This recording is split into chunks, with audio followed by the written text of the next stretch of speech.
Hello everyone and welcome back. My name is Mr. Covalt, and in this video I'm going to be going over theoretical yield, actual yield, and percent yield. And I'm going to explain what those are and how they're related to reactions in the lab versus what we calculate. And so let's get into this. So theoretical yield is what we call the quantity that we calculate based upon our stoichiometric stoichiometric calculations based on our balanced equations. So when you are asked, like, okay, well, how much of product B should I get if I start with a certain number of grams of reactant A, right? So you do your stoichiometry, you do your calculations, and it spits out a number of grams that you should get for your yield. And that's what we call the theoretical yield, because that's really done in theory according to the calculations, right? So it's not actually what you are going to get when you actually do the experiment in the lab, and that's the actual yield. So the actual yield is the quantity in grams or whatever amount, usually in grams, that you actually get in your experiment in the lab. So your actual yield is probably most likely going to be less than your theoretical yield, because things happen. You lose some materials during setup. So there's always going to be some loss of substances. Your reaction isn't going to be 100% efficient. So no matter how well you set up the experiment, the reaction is just usually not going to give you 100% of your product that you predict you should get.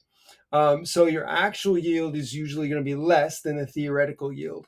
And so that brings me to the percent yield, right? So the percent yield, as the name implies, is a percent.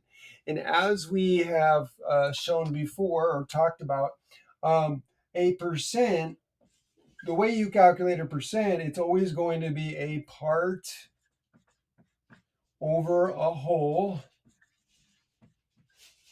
multiplied by 100. And so in this case, when we're talking about actual versus theoretical, the theoretical is like 100% yield. That's in theory, that's what we predict, if everything was 100% accurate or precise or efficient in the reaction.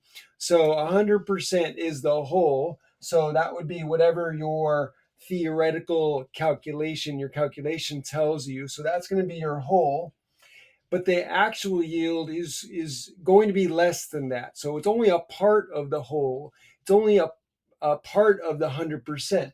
So whatever your actual yield is in the lab, whatever number of grams you actually get in your experiment, that's going to be the actual yield, and that's a part of the theoretical. So the theoretical is going to be the whole, and your part is going to be whatever the actual yield is. So actual yield divided by the theoretical yield, and then you multiply it by 100 to get the percent, right? So without the 100, then you just got a fractional amount. So this would be the fraction that you get, the fractional amount that you get from the experiment compared to the theoretical. Multiply by 100 and you get the percent yield.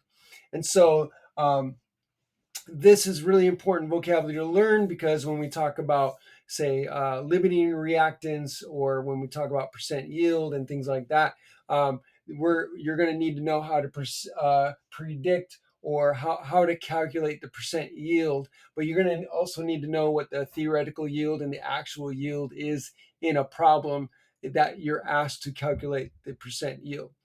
Okay, so I hope this video is helpful. Please let me know in the comments below. If you do like this video, if this is helpful, then please hit that like button right there, share the video. Also, make sure that you subscribe to my channel. Hit that notification bell right up there so you can be notified by other videos I put out. And again, put a comment down in the comment section below so you can be notified by so that I know how things are going. And if you've got any questions, I'd love to hear from you. Thanks for joining me, and have a great day.